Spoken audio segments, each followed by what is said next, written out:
সবজি বিক্রেতাকে গাড়ির ধাক্কা দিয়ে বেধড়ক মার খেয়েছিলেন কপিল শর্মা। বর্তমানে বলিউডের কমেডিয়ান মঞ্চে রাজত্ব করছেন কপিল শর্মা।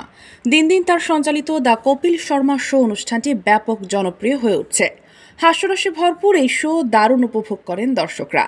এবার জানা গেল মানুষ হাসানো এই কপিলকেই নাকি বেধড়ক পিটিয়েছিলেন তার বাবা। হিন্দুস্তান টাইমসের খবরে বলা হয়েছে, সম্প্রতি দ্য কপিল শর্মা শোতে উপস্থিত হয়েছিলেন বলিউড অভিনেতা রাজ বব্বর। নানান আড্ডার মাঝে শো সঞ্চালক কপিল শর্মা শেয়ার করলেন তার শৈশবের এক কাহিনী। ছেলেবেলায় কপিল অনেক দুষ্টু ছিলেন। বারে বারে তিনি জানান, পরিবারের সকলেই এক প্রকার তাকে নিয়ে ঠিক কী পরিমাণে ব্যস্ত থাকতেন। এবারও তার ব্যতিক্রম ঘটল না। আড্ডার মাঝে কপিল জানান, একবার তিনি এমন কাণ্ড ঘটিয়েছিলেন যে প্রকাশ্যে তার বাবা তাকে বেধড়ক পিটিয়েছিলেন। তখন কপিলের বয়স মাত্র 15 বছর। তাদের বাড়িতে তার বাবার বন্ধু এসেছিলেন। তিনি সঙ্গে এনেছিলেন জিপ। সেই জিপের চাবি তিনি টেবিলের ওপর রাখেন। চোখে পড়তেই কপিল তার সরিয়ে নিয়েছিলেন। কৌতূহলবশত তিনি গাড়ি চালাতে বেরিয়ে পড়েন। বিষয়টি প্রথমে কেউ লক্ষ্য করেনি। পরবর্তীতে যা ঘটালেন কপিল, তা নিয়ে রীতিমতো শোরগোল পড়ে যায়। তিনি গাড়ি চালাতে পারতেন না, কেবল স্টার্ট দিয়েছিলেন। তারপরই পিছনে দাঁড়িয়ে থাকা এক সবজি বিক্রেতাকে ধাক্কা মারেন কপিল। আওয়াজ পেতেই বাড়ি থেকে বেরিয়ে আসেন তার বাবা। এরপরই ঘটে চরম কাণ্ড। কপিলে লেগেছে কিনা কেউ খোঁজ নেয় না, উল্টো তাকে বেধড়ক মারতে শুরু করেন তার বাবা। সদ্য সম্প্রচারিত এপিসোডে নিজের জীবনের এই গল্প শেয়ার করেন কপিল শর্মা। প্রসঙ্গত, দ্য কপিল শর্মা শো মূলত একটি কমেডি টক শো, যেখানে জনপ্রিয় সেলিব্রিটি অতিথিরা তাদের চলচ্চিত্র, ব্যক্তিগত জীবন এবং আসন্ন প্রকল্প নিয়ে কথা বলতে আসেন।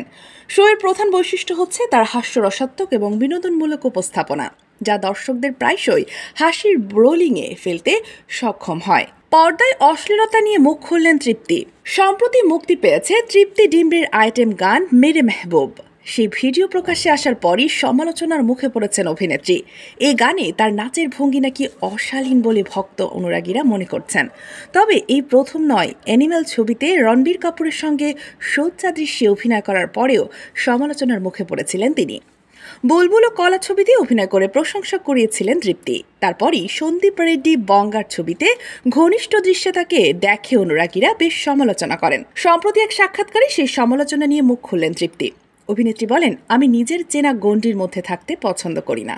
বুলবুল ও কলা আমার চেনা গণ্ডির ছবি। এই ছবিতে অভিনয় করার সময় আমি স্বচ্ছন্দ ছিলাম।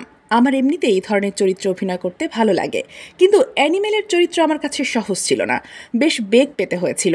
তৃপ্তি আরও বলেন, আসলে অভিনেতা হিসেবে এমন চরিত্রে কাজ করতে চাই যেটা আমার কাছে কঠিন মনে হবে, যে চরিত্রে কাজ করতে গিয়ে নিজেকে নতুনভাবে আবিষ্কার করা যায়। অ্যানিমেলে জোয়ার চরিত্রের আচরণে ছিল সারল্য ও নীরবতা, কিন্তু একই সঙ্গে তার ভিতরে ছিল সাহসের জ্বলন্ত আগুন, এমনই মনে করেন তৃপ্তি। চরিত্রটি নিয়ে অভিনেত্রী বলেছেন, আমি নিজে যদি জোয়ার জায়গায় থাকতাম তাহলেও ঠিক এমনই আচরণ করতাম।